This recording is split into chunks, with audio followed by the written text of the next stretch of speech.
Reject national education policy, क्योंकि ये child labour को प्रमोट कर, ये हिंदी को इंपोज कर रही है, ये एजुकेशन को महंगा बनाने वाली है। ये मैं नहीं कह रहा, ट्विटर पे लोग कह रहे हैं। पिछले 2 दिनों से रिजेक्ट एनईपी ट्विटर पे ट्रेंडिंग है। सरप्राइज्ड? वी वर टू, क्योंकि हम एजुकेशन के बारे में बात कर रहे हैं, एक ऐसी पॉलिसी के बारे में बात कर रहे हैं जो बहुत सारे पॉजिटिव चेंजेस लाने वाली। आर्ट्स साइंस कॉमर्स में कोई रिजिड डिस्टिंक्शन नहीं होगा। स्टूडेंट्स अपना कोर्स खुद डिसाइड कर पाएंगे। रोट लर्निंग कम और प्रैक्टिकल लर्निंग ज्यादा होगी। तो प्रॉब्लम क्या है? In the next 3 minutes, we are going to explain 4 changes in our education system and question why some people have a problem with it. ये इन्फॉर्मेशन किसी न्यूज आर्टिकल से नहीं है। We actually went through the policy and prepared these facts. तो अगर आपको ये video पसंद आता है तो प्लीज इस वीडियो को शेयर कीजिए। Number 1, internships. पॉलिसी कहती है 6 to 8 स्टैंडर्ड के बीच में बच्चों के लिए एक फन कोर्स होना चाहिए। कारपेंटर्स, इलेक्ट्रिशियंस, गार्डनर्स इंपॉर्टेंट होते हैं और उनकी वैल्यू होती है। हमारे एजुकेशन सिस्टम में उनके ट्रेनिंग के लिए एक जगह होना जरूरी है। स्टूडेंट्स को सिर्फ बुकिश नॉलेज नहीं, प्रैक्टिकल नॉलेज भी मिलना चाहिए। कोडिंग जैसे टेक्निकल स्किल्स स्कूल लेवल पे सिखाए जाएंगे और साल में 10 दिन के लिए एक बैगलेस पीरियड इंट्रोड्यूस होगा, जहां पर बच्चे एक इंटर्न की तरह लोकल कारपेंटर्स, गार्डनर्स और आर्टिस्ट से सीख सकते हैं। तो पॉलिसी के इस फैक्ट को ट्विस्ट करके कुछ लोग दूसरे लोगों को डरा रहे हैं। कुछ लोगों को ये प्रैक्टिकल एक्सपीरियंस चाइल्ड लेबर लगता है। Students will actually learn how things work in the real world and appreciate these people from vocational professions. तो प्रॉब्लम क्या है? Number 2, language. Language should be a bridge and not a barrier. आपके thoughts ज्यादा important है, आपके thoughts को words में channelise कर पाना ज्यादा इंपॉर्टेंट है। वो कौन सी लैंग्वेज है उतना इंपॉर्टेंट नहीं है। इंग्लिश से हमें ग्लोबल आउटरीच और जॉब्स मिलते हैं, तो इंग्लिश डेफिनेटली इंपॉर्टेंट है। लेकिन वैसे ही अगर कोई फैमिली इंग्लिश में कंफर्टेबल नहीं है तो मदर टंग या लोकल लैंग्वेज में सीखने का ऑप्शन होना चाहिए।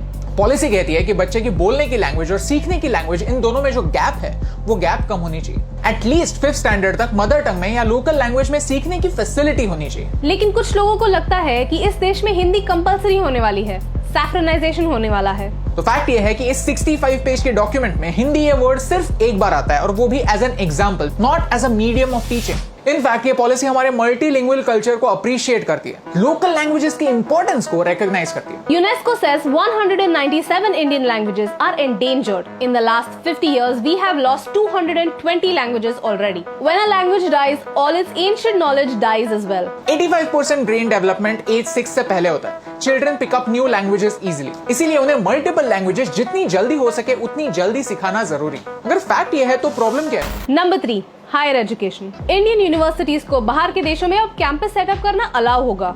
प्लस वर्ल्ड की टॉप 100 यूनिवर्सिटीज अब उनका कैंपस भारत में सेटअप कर सकते हैं। टॉप 100 में से भी कुछ ही यूनिवर्सिटी सिलेक्ट होंगी जिन्हें यह परमिशन मिलेगी। इनके बारे में प्रॉपर लॉज बनेंगे और फिर क्या अलाउ होगा और क्या नहीं तभी डिसाइड होगा। भारत से अराउंड 7.5 लाख स्टूडेंट्स हर साल फॉरेन कंट्रीज में एजुकेशन के लिए जाते हैं। वो हायर एजुकेशन रेप्यूटेड यूनिवर्सिटी से लेना पसंद करते हैं और इसकी वजह से भारत में ब्रेन ड्रेन होता है। हमारे बेस्ट स्टूडेंट्स ज्यादा पैसे देकर फॉरेन यूनिवर्सिटीज में जाकर पढ़ते हैं और इंडिया में से टैलेंट कम होता है। ये फैक्ट है और पॉलिसी इसे एक्सेप्ट करती है और इस पर एक्शन लेना चाहती है। लेकिन कुछ लोगों को लगता है कि इसकी वजह से एजुकेशन अनअफोर्डेबल हो जाएगा। In fact, to avoid commercialization of education, the policy talks about setting fee limits for different courses. Foreign university से एजुकेशन लेना एक ऑप्शन होता है, कंपल्शन नहीं। हर सेक्टर में एक हेल्दी कंपटीशन होना हम कंज्यूमर्स के लिए बेटर होता है, ये एक प्रूवन फॉर्मूला है। तो प्रॉब्लम क्या है? Number 4, multiple exit options. आज अगर आप किसी वजह से कॉलेज में डिग्री लेने से पहले ही क्विट कर देते हैं, ड्रॉप आउट कर देते हैं, तो आपको एक फेलियर माना जाता है। But not any more, because you have multiple exit options. If you can't complete your course and drop out after 1 year, आपको एक सर्टिफिकेट मिलता है। 2 साल के बाद ड्रॉप आउट करने पर डिप्लोमा। और इसका रीजन ये नहीं कि ड्रॉप आउट्स एनकरेज हो, इसका रीजन ये है कि आज अगर आपकी रिस्पॉन्सिबिलिटीज की वजह से आप आपका पूरा कोर्स कंप्लीट नहीं कर सके, तो आपने जितना कोर्स कंप्लीट किया है उसका क्रेडिट आपको मिले। इसके लिए एक एकेडमिक बैंक ऑफ क्रेडिट्स होगा, तो आप आपके कोर्स को 1 गो में नहीं, पार्ट्स में भी कर सकते हैं। तो प्रॉब्लम क्या है? प्रॉब्लम यही है कि पॉलिसी क्या है,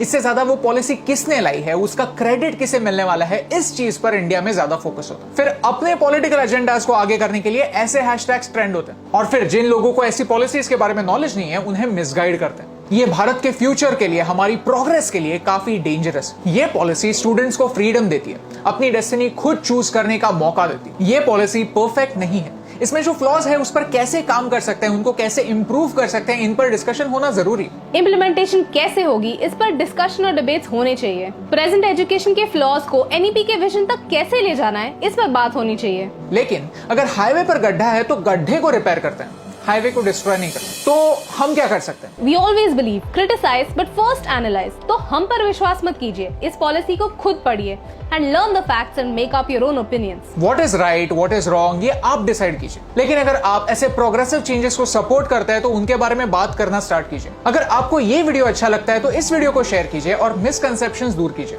It took 34 years for this policy to come on paper and it will take a long time before it becomes reality. Bharat को बहुत आगे जाना है और सफर बहुत लंबा है, लेकिन एक शुरुआत होना जरूरी है। नेगेटिविटी के पिंजरे से निकलना जरूरी, क्योंकि बाहर की दुनिया पॉसिबिलिटी से भरी हुई है और हमारा उड़ने का वक्त